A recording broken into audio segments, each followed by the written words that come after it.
Jangan lupa untuk subscribe dan nyalakan lonceng notifikasinya. Pemirsa, hingga malam ini penyidik KPK masih menggeledah rumah dinas mantan Menteri KKP Edi Prabowo di Widya Chandra, Jakarta Selatan.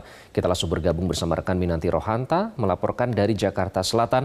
Minanti, barang bukti apa yang sudah didapatkan oleh penyidik KPK dalam penggeledahan yang dilakukan malam ini?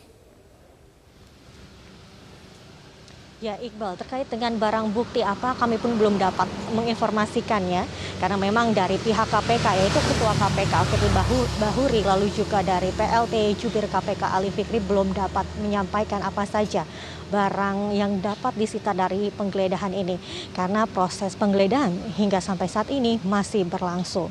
Ali Fikri pun menyampaikan apa saja barang yang disita akan dapat disampaikan oleh KPK apabila penggeledahan ini telah usai dilakukan.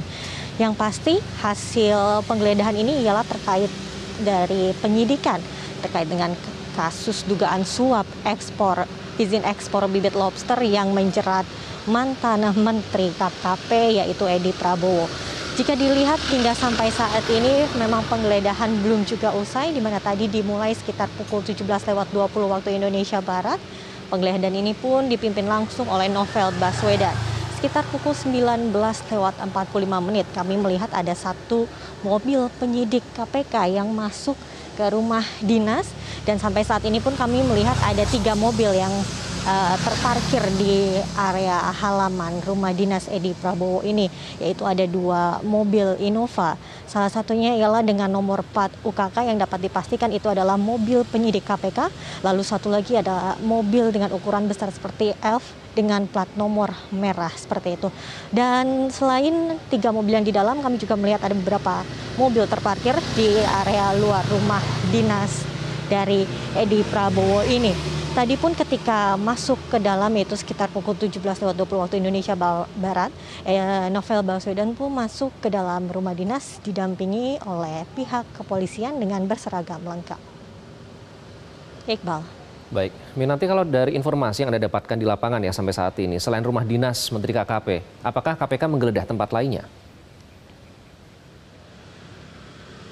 Ya, untuk apakah ada penggeledahan tempat lainnya kami belum mendapatkan informasi juga karena penyidik masih berada di dalam dan belum memberikan informasi apa-apa kepada awak media yang berada di area luar rumah dinas Edi Prabowo. Namun jika kita melihat kembali ke belakang, ada 4 tempat yang sudah dilakukan penggeledahan oleh penyidik KPK. Contohnya saja di rumah dinas Edi Prabowo ini, penyidik telah datang 2 kali, di mana pertama yaitu pada tanggal 25 November ketika Edi Prabowo ditetapkan sebagai tersangka kasus dugaan suap yaitu terkait dengan izin ekspor bibit lobster. Dan hari ini ialah yang kedua penyidik datang dan hari ini juga dilakukan penggeledahan. Selain itu juga ada tempat lainnya yang telah dilakukan penggeledahan oleh penyidik KPK. Contohnya saja di Kementerian Kelautan dan Perikanan, di mana di situ penyidik menggeledah ruang kerja dari Edi Prabowo. Lalu juga ada beberapa pihak swasta. Contohnya saja PT 2 Putra Perkasa dan PT Aero Citra Kargo. Dari kantor Kementerian Kelautan dan Perikanan memang ada sejumlah barang bukti yang disita oleh pihak KPK. Contohnya saja beberapa dokumen terkait dengan ekspor bibit lobster yang memang berada di ruang kerja dari Edi Prabowo. Lalu juga ada beberapa dokumen terkait dengan transaksi uang bukti transaksi elektronik, serta juga ada uang tunai yaitu berupa rupiah dan juga dolar. Demikian Iqbal yang dapat kami sampaikan. Minanti Rohanta melaporkan langsung. Terima kasih.